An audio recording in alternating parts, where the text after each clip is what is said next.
Salam Pak Bambang, saya mau izin bertanya. Mengapa Kristen tidak mengakui Muhammad? Mohon pencerahannya. Ini sulit ya, sulitnya begini. Eh, saya pernah diskusi sama Profesor Mun'im Siri. Dia mengatakan begini, sebetulnya kalau mau imbang, kalau orang Kristen dituntut mengakui kenabian Muhammad dalam pengertian apa? Finalitas risalah, finalitas pewahyuan itu adalah Nabi Muhammad sebagai kata nabiyin, nabi yang terakhir. Seharusnya orang Kristen mengakui dong, kami kan sudah mengakui Isa, mengakui Nabi Isa sebagai nabi. Kenapa orang tidak mengakui Muhammad sebagai nabi kan itu? Ini persoalannya bukan persoalan apa take and give gitu ya. Persoalannya tidak semudah itu karena begini, makna kenabian sendiri itu belum clear dalam Islam dan Kristen. Apa maknanya nabi? Biasanya misalnya di dalam Islam itu semua tokoh-tokoh mulai dari manusia pertama itu disebut nabi. Nabi Adam alaihissalam, Nabi Idris, Nabi Hud, Nabi Soleh, Nabi Ibrahim, Nabi Ishak, Nabi Ismail, kan itu kan? Semua disebut nabi, dan nabi itu juga adalah rasul. Karena kalau definisi Islam itu, nabi itu adalah setiap orang yang menerima wahyu dari Allah tapi tidak wajib menyampaikannya kepada umat. Kalau rasul itu adalah menerima wahyu dari Allah dan wajib menyampaikannya kepada umat. Jadi dengan kata lain, seorang rasul itu pasti nabi, tapi seorang nabi belum tentu rasul. Definisi ini kan definisi Islam. Kristen tidak mengenal konsep kenabian seperti itu.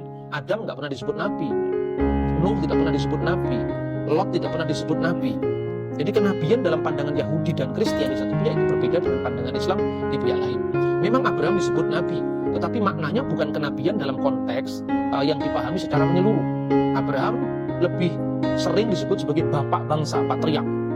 Bukan nabi dalam pengertian seperti Nabi Samuel, Nabi Yosua, tidak seperti begitu juga Daud. Daud disebut nabi dalam makna yang tidak sama dengan misalnya nabi-nabi besar, nabi-nabi kecil, tidak sama dengan itu. Itu masih memerlukan pembahasan tersendiri. Kemudian yang kedua, soal finalitas pewahyuan. Muhammad adalah kataman nabi terakhir. Coba kita baca di Ibrani pasal 1, Ibrani pasal 1. Di sini jelas sekali ini posisi teologis Kristen mengenai apa yang disebut doktrin kenabian. Pasal 1 ayat 1 sampai dengan ayat 2. Tolong yang mendapatkannya bisa dibaca. Ibrani 1 ayat 1 sampai 2. Allah berfirman dengan perantaraan anaknya. Setelah pada zaman dahulu Allah berulang kali dan dalam berbagai cara berbicara kepada nenek moyang kita dengan perantara nabi-nabi, maka pada zaman akhir ini Ia telah berbicara kepada kita dengan perantaraan anaknya yang telah Ia tetapkan sebagai yang berhak menerima segala yang ada. Oleh Dia Allah telah menjadikan alam semesta. Jadi ini jelas bahwa ini pandangan Kristen. Setelah pada zaman dahulu kala Allah berulang kali dengan berbagai macam cara berbicara kepada nenek moyang kita, bangsa Israel maksudnya, konteksnya ini, melalui perantaraan nabi-nabi. Maka pada zaman akhir, akhirit hayamim bahasa Ibraninya, Dia telah berbicara kepada kita dengan perantaraan anaknya. Jadi Yesus Kristus itu finalitas pewahyuan. Tidak bisa kita menghadirkan nabi lain lagi. Sama dengan Islam. Muhammad itu finalitas pewahyuan. Setelah Muhammad nggak ada nabi lagi, makanya Ahmadiyah dikejar-kejar. Meskipun makna kenabian yang disampaikan Ahmadiyah itu beda gitu loh. Tapi kalau nabi-nabi sebelum Muhammad tidak jadi masalah, asalkan semua visi teologisnya itu sama dengan yang dibawa oleh Muhammad, itu saya kira nggak sulit. Justru gara-gara pemahaman yang memaksakan seperti ini, maka lahirlah kesalahpahaman. Karena orang menilai kekristenan dari sudut pandang teologi Islam. Kita menghormati setiap agama.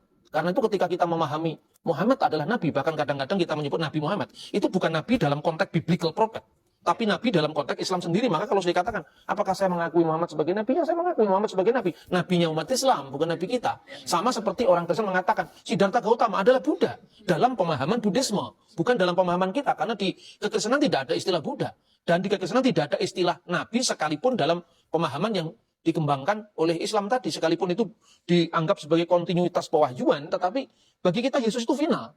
Ini bukan soal toleransi, ini soal sikap teologis yang tidak bisa dipaksakan.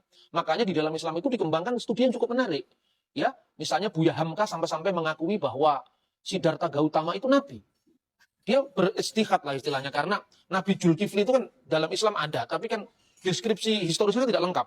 Maka Zulkifli itu menurut tafsirnya Buya Hamka itu Zul dari kafilah Wasto, yang artinya Siddhartha Gautama. Bagi Islam ini kelihatannya bisa merangkum semua agama. Tetapi apa ya Buddha mau disebut bahwa Buddha itu adalah Zulkifli, kan nggak mau juga kan? Soalnya seperti itu. Jadi ini sulit. Sulit dalam pengertian teologis, tapi tidak tidak akan membuat kita tidak menghormati orang Islam, tidak menghormati orang Buddha. Posisi teologis kita harus harus jelas. Kemudian pada ayat 2 tadi kan dikatakan, pada zaman yang terakhir ini atau pada zaman akhir ini ia telah berbicara kepada kita melalui anaknya. Nanti kita bisa diskusi dalam tema-tema yang selanjutnya. Anak Allah itu artinya apa? Artinya firman yang menjadi manusia. Yesus itu dalam iman Kristen dipahami sebagai firman yang turun menjadi manusia. Makanya di pengakuan iman itu dikatakan nazala minas samai wa tajassada bi Ruhil Qudus wa min Maryam al-Adra'i wa ta'anas. Ya kan, itu di pengakuan iman Konstantinopel, Nikia Konstantinopel di dalam liturgi gereja-gereja ortodoks. Jadi yang telah turun dari surga, yang turun bukan kitab. Yang turun itu adalah firman.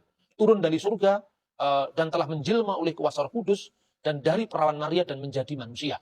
Jadi kalau posisi Islam itu firman turun menjadi kitab, dan penerimanya adalah Nabi Muhammad sebagai Nabi yang terakhir, dalam iman Kristen finalitas wahyu itu bukan firman yang turun dari kitab Injil, tapi firman yang menjadi manusia. Dan itu yang dikiaskan dengan anak Allah sekaligus. Harus ditegaskan Allah itu tidak beranak. Tidak ada orang yang seprimitif yang dituduhkan bahwa Allah itu punya anak, maka bidannya siapa, itu tidak ada itu. Tapi ya orang boleh-boleh aja lah berkomentar. Saya kira itu, Pak. Ya. Ada lagi mungkin? Begini, Pak, ini cukup menarik ya, Pak ya. Ini ada pertanyaan dari saya. Ini merupakan pertanyaan klasik yang banyak dari saudara-saudara kita Muslim menanyakan hal ini. Pertama adalah, jikalau memang mereka menganggap bahwa Injil kita ini palsu, pertanyaannya, ya, kalau memang palsu, apakah mereka punya Injil yang asli? Aslinya mana? Gitu. Itu muncul loh Pak, itu ada satu spanduk Bible tidak asli. Ya, itu kan perspektif teologis yang dipaksakan lagi. Jadi Injil yang ada sekarang itu kira-kira seperti ini kan? Kan itu karangan Matius, Markus, Lukas, Yohanes, ya gini itu kan. Mana yang asli? Karena ketika dia bertanya mana yang asli itu bayangannya Injil menurut pikiran mereka. Ya toh? Kita harus bisa membedakan antara asumsi teologis dengan fakta historis. Fakta historis tidak pernah ada Injil yang turun dari surga, itu fakta sejarah. Jadi kalau misalnya dia tanya mana Injil yang asli, memang tidak pernah ada buktinya. Yang asli ya memang Matius, Markus, Lukas, Yohanes itu. Kenapa saya katakan asli? Tidak ada, jujur saja ya, tidak ada satu dokumen keagamaan yang lengkapnya menandingi Injil. Tidak ada. Kita bisa membandingkan. Oke Pak Bambang, penjelasan Anda sangat mencerahkan dan menguatkan iman kami. Terima kasih, Tuhan Yesus memberkati.